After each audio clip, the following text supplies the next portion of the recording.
Ladies and gentlemen, welcome back to What Makes You Tick. I'm delighted to welcome my next guest, women's international rugby player, 15s and 7s international player, and a player for Munster, Aoife Doyle. I'm like, if I was just given the opportunity to be fit for a year, I was like, I feel like I could be really good. Yeah. And then I got into the state of mind where I was on the pitch and I was back, and it was just like, oh sure, it's just going to happen again. And then I was trying not to get injured when I was on the pitch, and like, you're setting yourself up for a fall then.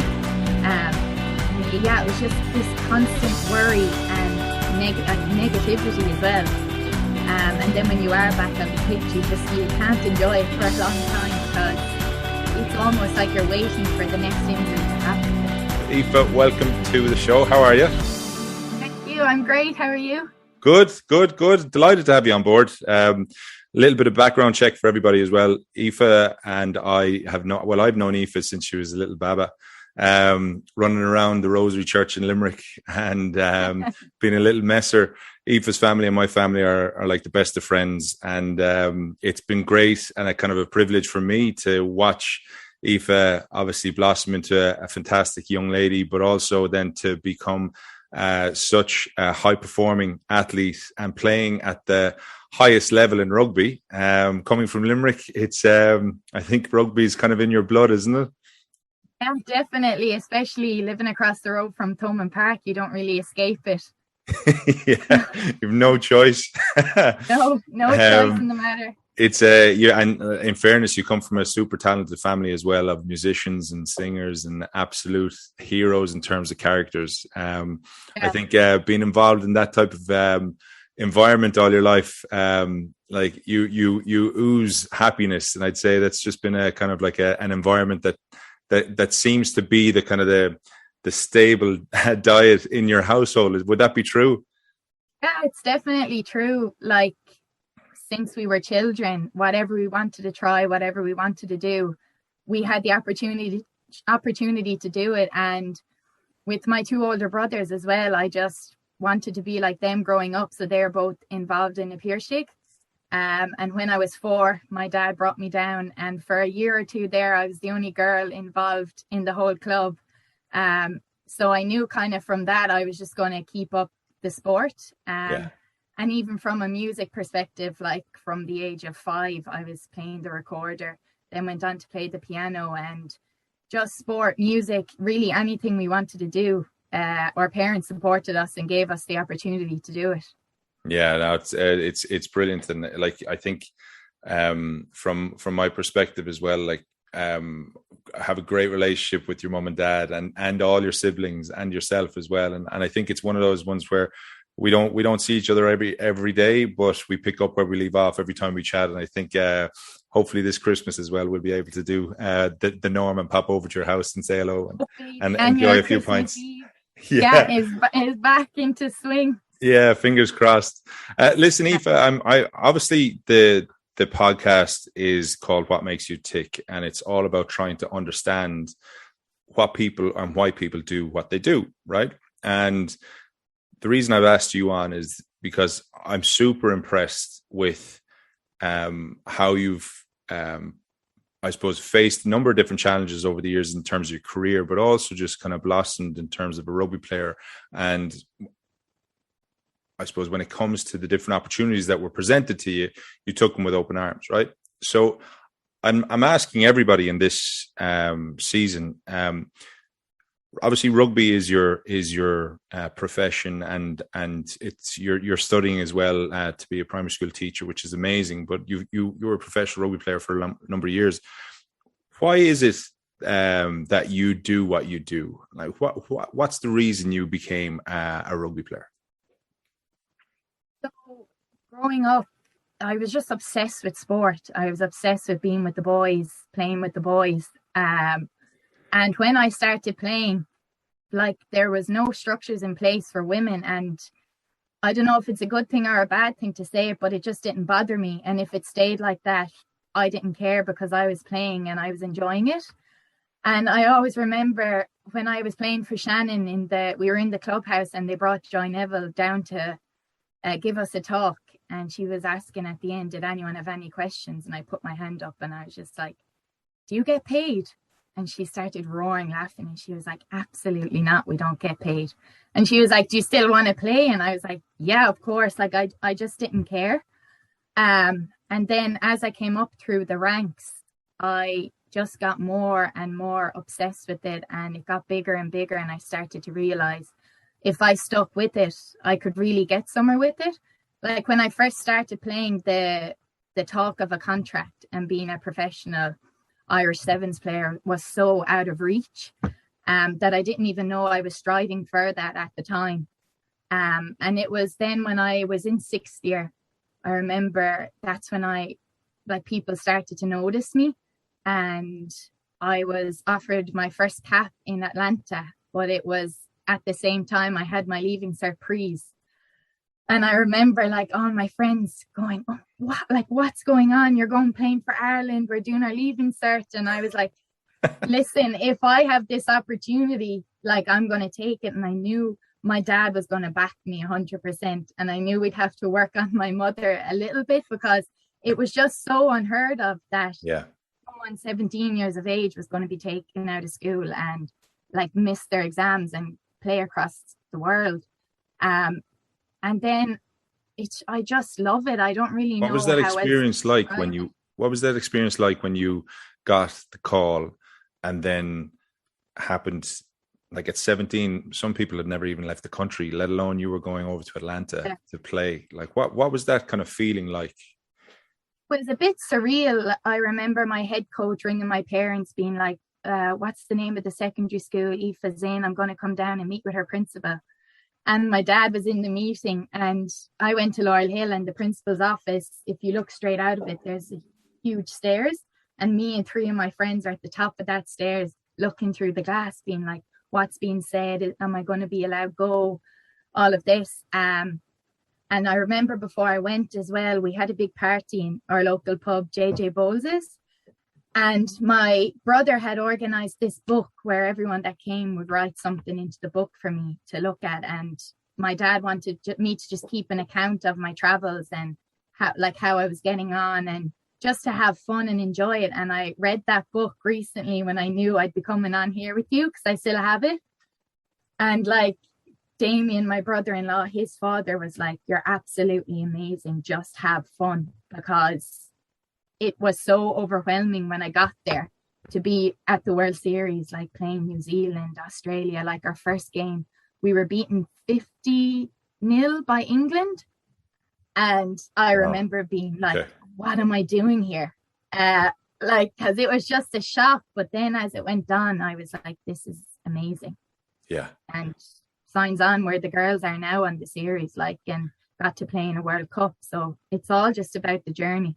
So that's absolutely incredible that you still have that. I still have that book and the fact that you got to read it. I'm sure you went down a bit of memory lane reading some of the messages. What was that like? And it was great. And I documented every day over there as well. So even seeing how I've changed from being a teenager to now, and like if I was at a tournament now, how I would prepare compared to what I was writing in my little book of what I was doing. So it's just a great thing to have. I don't know if you saw Dan Carter's recent post on Instagram, but he found one of his old books where he wrote down different messages and feelings, and his big thing was about enjoyment as well.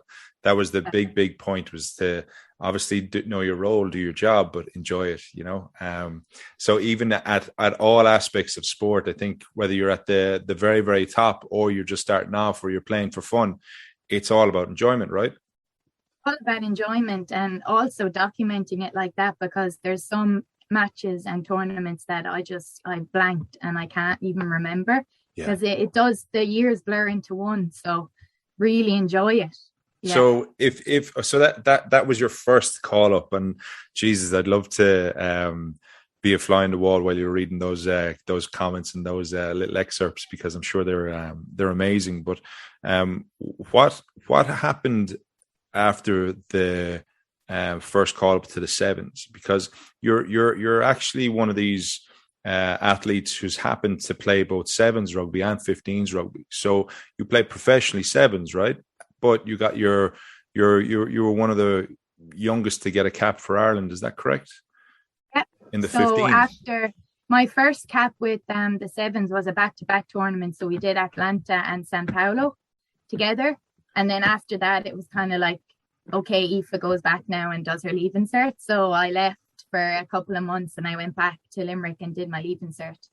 And then a month after that, I moved up to Dublin I signed a contract with the sevens and I kind of settled up there.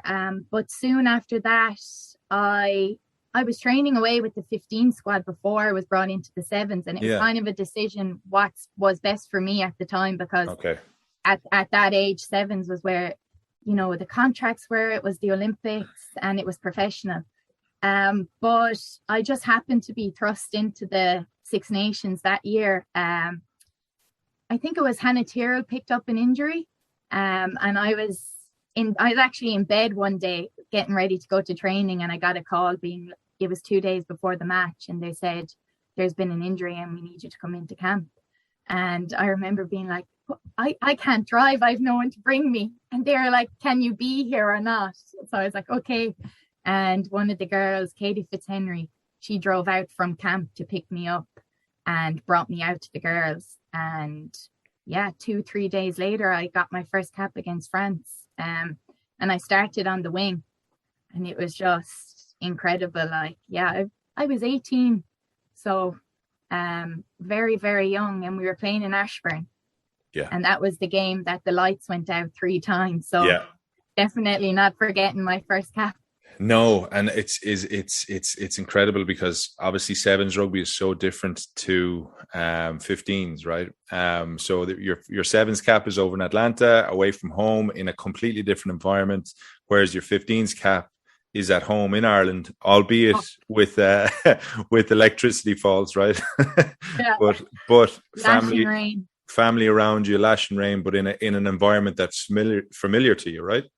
Totally familiar to me. And even the players that I was playing with, like Niamh Briggs was our full back, and she completely brought me on through the underage setup and through the Munster senior squad too. So like in that sense, I felt comfortable and it was great. But just the same with my experiences, my 2 first caps, it was just out of the blue, and this amazing thing that happened, which I'm glad it did. Yeah. Because I was just thrown into it and I had to.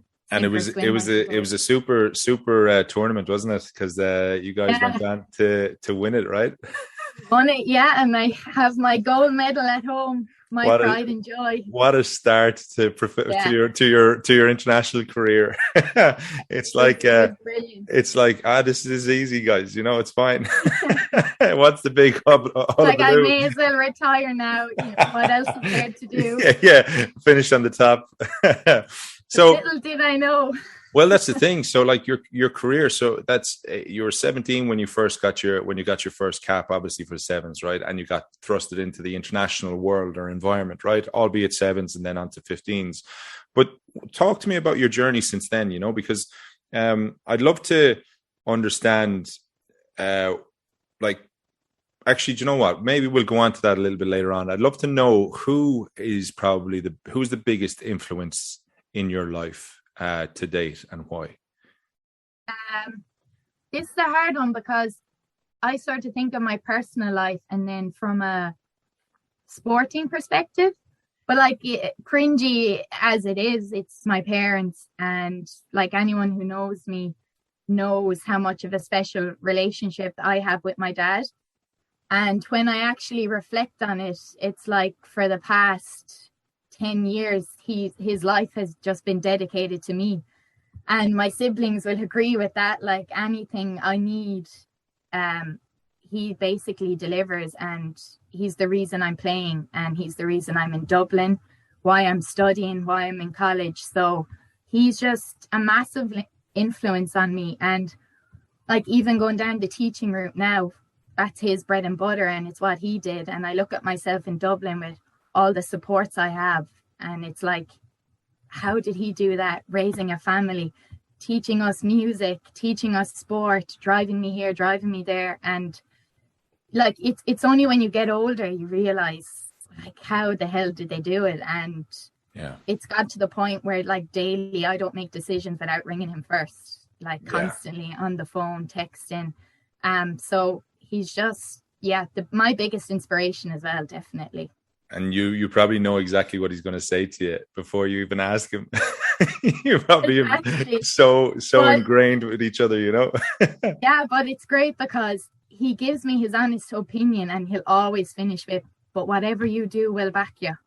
So Love like that. He always finishes with that. So you can't ask any more in terms of, obviously, as a parent. Like, I know we've been both very, very lucky with the parents that we've got, and we have, and that will always get honest opinions and honest advice, right? But I think as a friend as well, I think the most honest opinion and advice is the best, because whatever happens, you'll make your own decisions, but your friends and the people who really care for you and love you will back you no matter what decision you make. Right. And that's part of life, because that's part of learning and part of growing and developing, and kind of you have to make decisions that are tough. Sometimes you're not comfortable making decisions, but at the end of the day, you have to make decisions that you feel is right for you. And the people who are in your kind of circle of trust will back you no matter what. So it's lovely to hear. And I'm sure you've got a great kind of, from a personal side of things, you've got that support. And I'm sure then from a friendship and from a sporting background as well, you've probably got that support too in other areas. Yeah, exactly. And like, I remember in school getting slagged so much by my friends because my dad would work in Mary I, and I was in school in Laurel Hill across the road. And every lunch break, I'd leave the school and go have my lunch with him, because like at that stage, that's when rugby was taking off as well. Yeah. I just constantly need to talk about it, discuss it, like what's happening this weekend, what are we going to do next? And just he was there every step of the way, so I have to give him the credit, because it's ultimately down to him really why I'm where I am at the moment. Can you remember any piece of advice that he's given you over the years that kind of sticks with you? He always gives the advice that's needed. So he's like, we've camp every weekend, and he'll text me before every session, and he'll know whether it's keep the head down, you don't need to prove yourself this time, just get through it if I'm carrying a niggle. And then the next time it would be like, give it socks, you know, you're flying it, show them what you're made of. So he's constantly always just giving little bits. And that's kind of what I need, just that little thing of either keep the head down or go and show him what you're made of. So I love that. He's on your rate. Like he's got his finger on the pulse, knowing the type of setup you're in, both physically and mentally, no doubt. Yeah, because he gets all the information after a session. It's all poured out onto him of what's happened and how I'm feeling. So the next morning I'll have the text message before the second day of camp, and I'm like, yeah, good on you. Good on you. Tell me, do you have any kind of affirmations or any kind of sayings or phrases that you kind of live by or stand by that you'd be willing to share with me? Yeah, so I don't know if I would call it an affirmation, but a couple of years ago, when this was in like the period of just being injured all the time, and the girls went on a trip to Canada, and I got a tattoo to the dismay of my mother, but it just says "Let It Be," and like, I'm a huge Beatles fan, but the meaning behind that song and just what the phrase means to me was huge, because at that stage everything had just been going wrong, and the more I tried to control it, the more it was going wrong. So for me, it's literally just like, just let it be, let it take its natural course. You're not going to change it, and it just relaxes me, because if it gets to the point where I'm like, I'm trying my best to change this, it's not changing. I'm just like, just let it be, it's going to happen.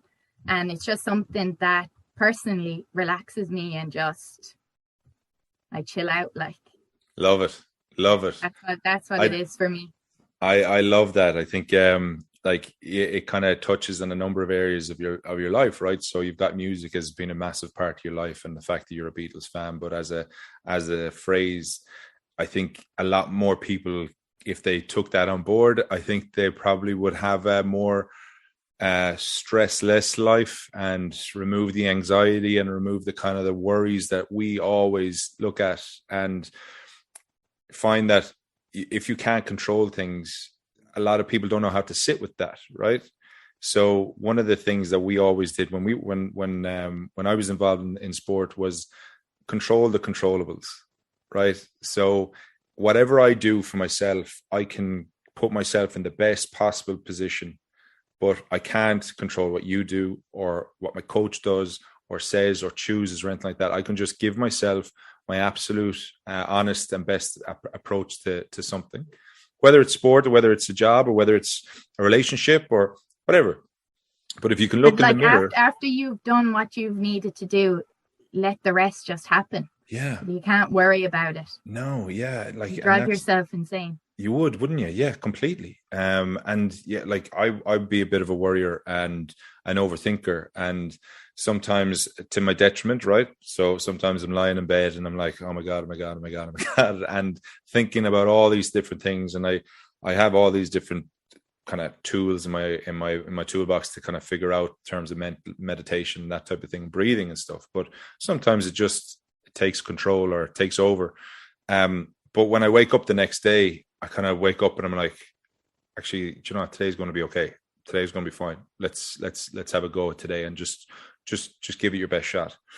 It's crazy how at night it seems 20 times worse, and then you wake up and you're like, it's actually going to be fine. Exactly. Yeah. So it actually leads us on nicely to, I suppose you spoke about injuries there, and what I'd love to understand is, like, can you recall times in your life where you faced your biggest challenge? Right now, it may be in sport, it may be in something else, but can you maybe talk to us about one or two of those times and how you actually overcame them? Yeah. So as I was saying, when I was so young, my career got off to a great start and I got my caps and it was all going great. And then I was just plagued with injury. Like, there was 2 years there where I just didn't play. And when you're so young as well, you're kind of like, I'm missing out. And like, these are the years where I'm going to improve and I'm going to push on, and I'm kind of missing out on all of this.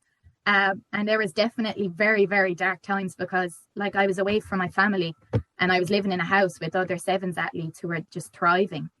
And every month they'd go on trips and I was left in this huge house by myself, rehabbing constantly. And then it was kind of the running joke in the place, be like, if you training today? Oh no, like, why did I ask? Because I was never training, I was never playing. And it just went on and on and on. And then it got to the point where, like, you start thinking, why is it constantly me? And then it would get into my personal life, where like, I wouldn't travel home at a weekend because I thought, oh, if I sit on a bus, I might be stiff for Monday. If I go to the cinema, maybe I'll be stiff for training. And it was the paranoia that everything I was doing was the cause of my injuries. Because I was so young at the time and I couldn't understand it. And it took a lot of time and a lot of years to like figure out my body, and for me to sit down with physios, everyone, and like just figure out, what are we going to do? So that it's something that went on for years and kind of taints my view of sevens. When I look back on it, there's always that little bit of, that was a hard time and that was a bad time. But I suppose I came out of the other end of it. I took a lot of time out of the game to get right, and I ended up going to the Sevens World Cup, and that was kind of my peak. Like, had my parents in San Francisco that year, made every leg of the series, just felt good. And that, like, after that, I did retire from the game, but it was kind of the satisfaction of going, well, I got through it all. And even now I'm like, how I can play and how I can train, and I'm okay. But it definitely mentally just makes you constantly overthink, paranoid, and just a lot of times wanted to give up. But your love of the game just makes you want to like keep trying to play. Yeah, Yeah. I Like think that's, retiring at 21 years of age, I'm just like, what was the point of all those years if I'm just going to walk away from it? yeah. So, Yeah. And did that go through your head? oh yeah, massively. Yeah. Yeah. Like I was very hard to be around because when I would travel to Limerick, I was coming off the back of a week of just being alone all the time, rehabbing. Like when people are out in the pitch, I'd be in with the physio. And when I'd be in the gym, they'd be there at different times. So I was never really with people. And then I was coming home in that bad form, bad mood. And then, like, my parents would be like, why are you going back up again? Like, just, you need to think about, do you want to still do it? Because at the time, camogie was still there for me as well to go back to doing that. But rugby was just my passion, and I was determined that I wasn't going to leave it. So tell me, just talk a little bit about that, because I think you said you spent 2 years being injured, basically, and obviously learning about your body as well, and learning what worked for you and what didn't work for you. But all in all, kind of worried about what am I doing now that's going to affect me tomorrow? So you wouldn't do things, and you kind of maybe deprive yourself of kind of really important or fun or loving situations, right? So, talk about the injuries, the type of injuries that you were getting, and how you managed to get through the injuries to find that you were getting another injury, and then the mental challenge of fighting again to come back. So it's kind of hard to explain. Like the best I can kind of say it is I've a very, very unusual body. Like my back is a lot longer than the normal person's back. Like my vertebrae, I've no curve in my lower spine, but I stand in a very arched position, which contradicts it. So there's just constant pressure in my lower back. Your lower and obviously back. when I'm like 19, 20, not understanding these things, because day to day I feel fine and I'm training, and I train fantastic on a Monday. And then when I come in on Tuesday, that load has been too much for me. And when I try and do it again, it's like something knocks off. So it was always in my quads. I kept thinking, oh, I've torn my quad. And as the years kind of went on, we realized, no, it's coming from my back, and it's all this neural pain. And then I went to a back clinic, Dublin back clinic, to a guy called Liam, who I say just transformed my life. Like, he was incredible. And he, at this stage now, it's the years that are getting mixed up, but at this stage I was kind of playing, but I was still couldn't handle the load. And when I went to him, he was like, how are you an athlete? Like, he's so brutally honest. He was like, how are you an athlete? Like, you shouldn't be playing like this. And I was kind of like, oh, I've always played with these aches or pains or whatever. And he was like, I need to treat you as someone who's just post back surgery. He was like, that's how bad you are. So he took me for 2 to 3 months, and I was out of the program. He was like, no one else is interfering with you. You're doing nothing else but staying with me. And it was like an eye-opener again of sitting on these machines, and had elderly people all around me who have just had hip replacements or like back surgery. And he was like, this is how bad you are. But he got me through it, and we came up with a plan where it would be like the girls would have a double pitch on a Monday, Tuesday. Aoife would just do one pitch. Okay. And then day off Wednesday. If they had gym Thursday, I might skip that and do it on a Friday. So it was just all about loading and having to accept that I couldn't do what everyone else was doing. Because in my head, I was like, these girls are training twice a day. I can train 3 times a day. And it was like, do you want to do that, or do you want to be fit and healthy and be able to play?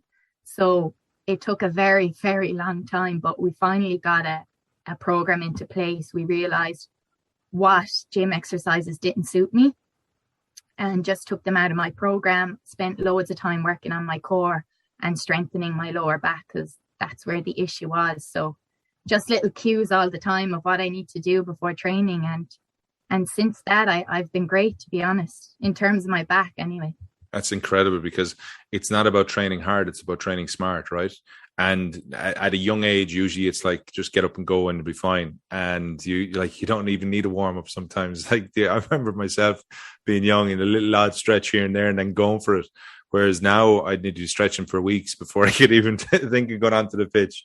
But so to that point, it's like training smart and not training hard. But obviously training hard with the exercises that were suitable to you. Definitely. And do you think you've gotten to a point now where you know you're kind of what works and what doesn't work so well now that you're able to maintain a kind of like a level? Or do you find that now that you've gotten that point sorted, that there's other things now that are aggravating you? Well, in terms of all those past injuries, I've gotten control over it, definitely, and I've gotten better at saying, no, I'm not right today, I can't train. Whereas back then it was like, if I say I can't train and I'm injured, it's like, well, you're trying to get out of this session, or else it's like, I'm not going to be picked for a trip now. So it was that constant pressure on yourself that, oh, I'm fine. And then I would get injured and the coaches would be like, why are you doing that? Yeah. But it's so hard when you're you're when in you're competitive as well, though. Like environment. In that competitive environment, you see the girls around you who are vying for your place. You feel that if you're not involved, you're going to be looked over. Whereas, it's a point where I think that's just the natural competitor in people as well, who are sporty or who are playing at a high performing level. Is like, and then now it's like even a different sort of mental state again, because I was going fine and then it was the injuries just hit me again, but just freak things that happened that I definitely couldn't control. So it's like, well, how do I deal with that now? Because no matter what I sort of did, these injuries kind of were going to happen. Like, how'd you deal with it? Well, at this stage, I'm in a 15 squad, in a 15 setup, and I'm not consumed by rugby like I had been in the past. And all I was to myself was a rugby player. Whereas when I leave HBC on a Sunday in like a knee brace because I tore my MCL, I'm like, well, I have work Monday morning and then I'm in college and I'm not going to sit and dwell on this injury for 24 hours. So that just really helped me. And I'm not saying like being a professional athlete and being dedicated to your craft is a bad thing. But for me, I let it consume me and didn't want to know about anything else in life bar rugby and why I was getting all these injuries. Whereas now I just had to put it in the back of my mind because I have other things I need to focus on. But definitely during the Six Nations, like I was back in that dark time again. And I was like, I thought I had gone from this, but it brought me back to times in the sevens where I was like, this is the dark side of sport. And it's hard, like. Yeah, it is tricky, isn't it? Because I always think, though, that when it comes to injuries, and having had plenty myself, as you know, I think I can relate to you. I feel bad ranting to you because you've had it bad. Well, I never got to play to the level that you played at, but I definitely understand the injury front. And I always found that whenever I got setbacks in sport, that I always said to myself that this is challenging my character now. You know, I always kind of looked at it and went, okay, you're like, are you good enough to get back? Do you have what it takes to get back? Can you get to that level again? You know, and are you able to kind of put aside all the things that are in your life just to make sure you get back? And like when you're playing at a decent level, and again, it's nothing compared to you, I think there's a selfishness in it as well, because you want to prove a point to yourself, right? That you are good enough. And I think every time you do then get back to that level, there's a little bit of you don't actually enjoy it to the point that you'd hope. You know, you don't pat yourself on the back because you're looking for the next challenge. You're looking for the next goal, you know? And I think it's the competitor in people is you never enjoy the the wins as much as you dwell on the losses. And I think that could be said for everybody. Like I did a sports psychology course in IADT with Dr. Olivia Hurley. I don't know if you know Dr. Hurley, but Hannah actually knows her and gave a talk in the college a couple of years back. But it was all in sports psychology. And when it comes to elite athletes like yourself, when people get injured, they actually go through the same grieving model as you would if somebody passed away that was close to you. So you go through that kind of 5 stages, and everybody's stage is a little bit longer and a little bit different. But it's about kind of anger, denial, like then you get into kind of acceptance, and then you get into action and planning for the kind of, okay, what do I need to do to get back? Would you think that is something that kind of happened to you? Yeah, definitely. I went through so many different stages. Definitely angry because, in yourself, I'm like, if I was just given the opportunity to be fit for a year, I was like, I feel like I could be really good. Yeah. And then I got into the state of mind where I was on the pitch and I was back, and it was just like, oh, sure, it's just going to happen again. And then I was trying not to get injured when I was on the pitch, and like, you're setting yourself up for a fall then. Yeah. And yeah, it was just this constant worry and negativity as well. And then when you are back on the pitch, you can't enjoy it for a long time because it's almost like you're waiting for the next injury to happen. Did you ever work on any work with any sports psychologists or anything like that?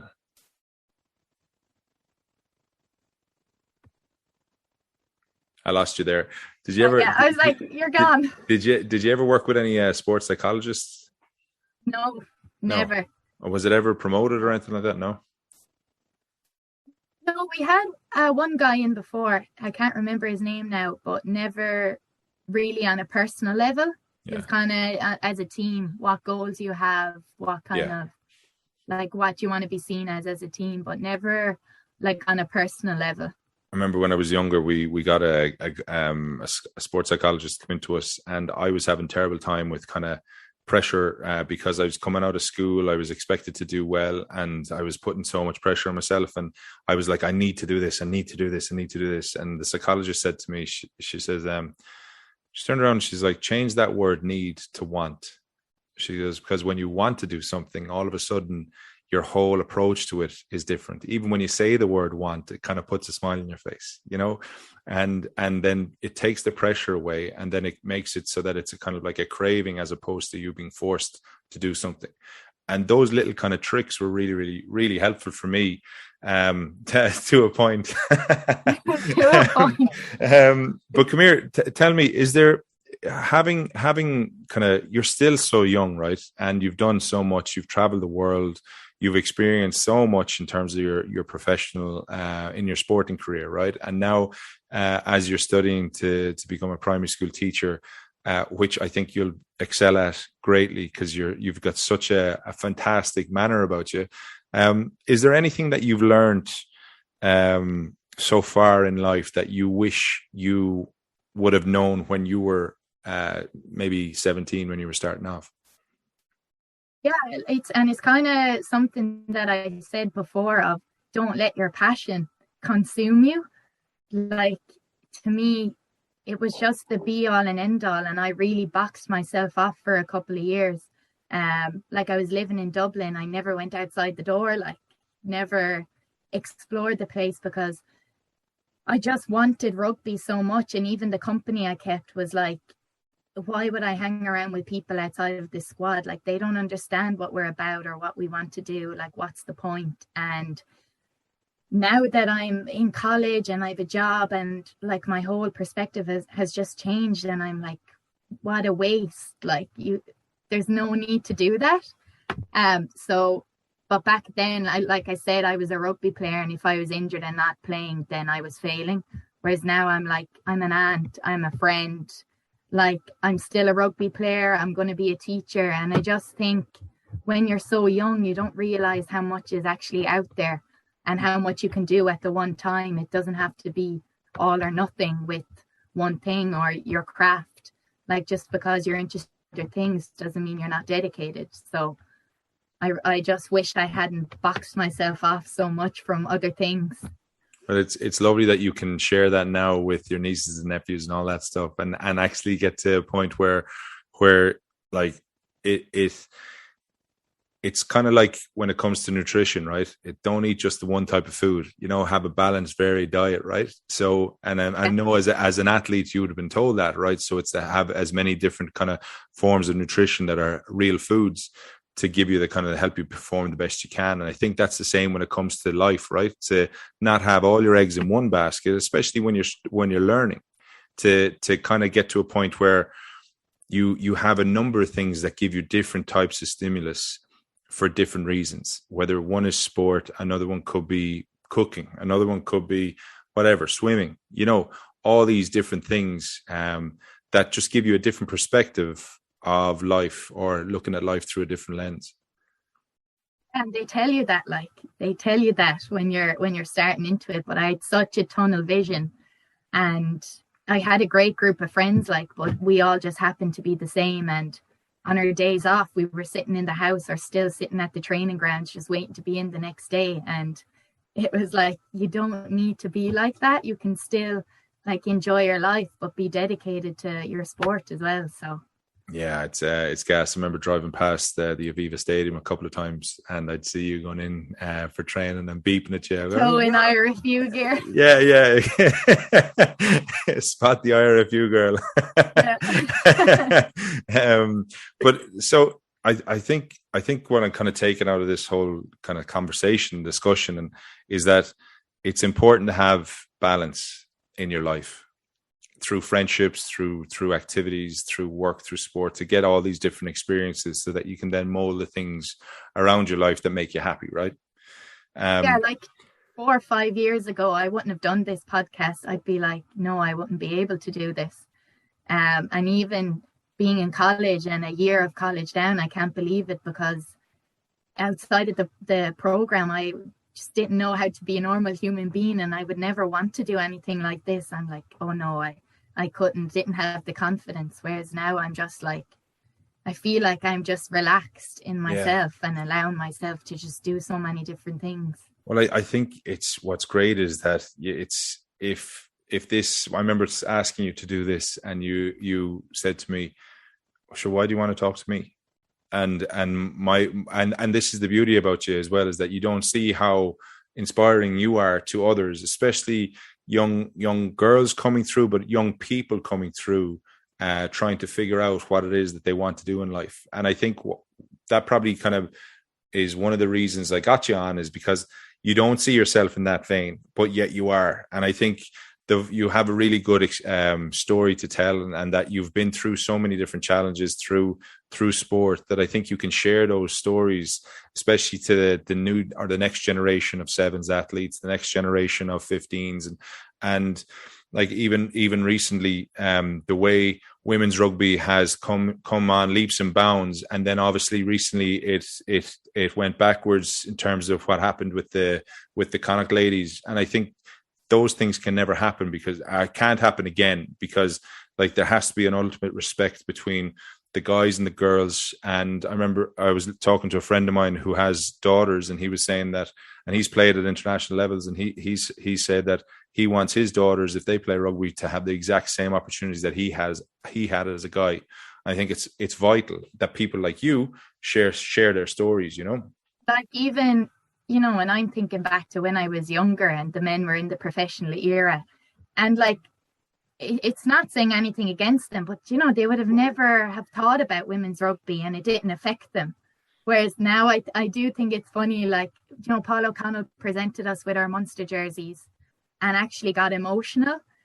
And Donncha O'Callaghan was the same, because he's like, when I watch my daughter now doing gymnastics, he was like, I want to cry, but I'm so proud of her. So it's also these players who now have daughters, because it hits home. You're like, you can't control their interests or their love, and if they want to play rugby, you want them to have the best of the best. And if we don't have it now, they're not going to have it either. So I do think it's really good now that men are looking at their daughters or their nieces and realizing in a couple of years they're going to be like those girls, and I want them to have the best. So Yeah, I think That's it's what's going to definitely. push it on.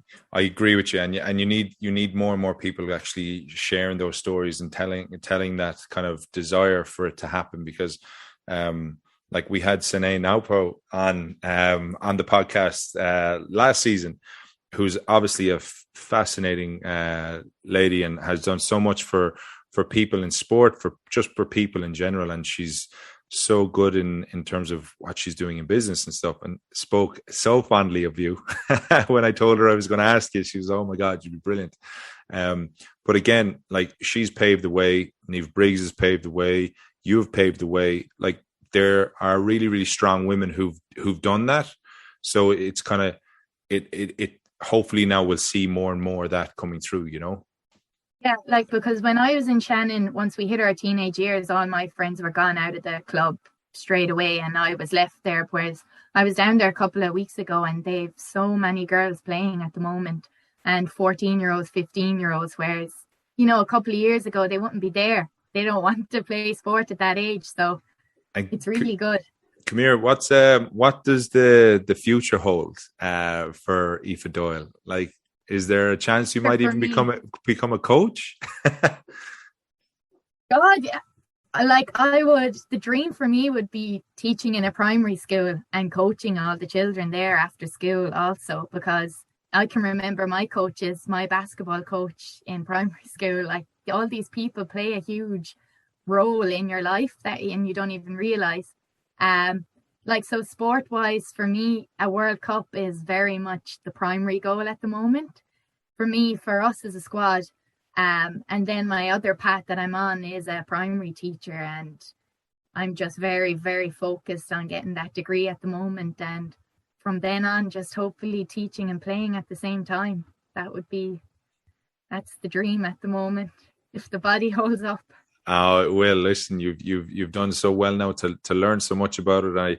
I think anybody listening to you and hearing your story, there's so much you can take out of it, but you do it with such a smile. You always smile. That's the one thing I'll always take away from chatting with you. When you're talking, you just smile all the time. It's a pleasure. And I think even with the down times and the tough times, you seem to come out with a kind of like an optimistic and positive view on life and on the future. And I think the future is bright for you. And I wish you all the best. And you've got your support and my support and my whole family support, no matter what you do. Yeah, always is true. So Aoife Doyle, thank you so much for taking the time. And I look forward I'll put all the bits and pieces into the show notes. I'm sure people would like to get in touch. I'll maybe share your Instagram if you want. And then, listen, thank you so much for taking the time.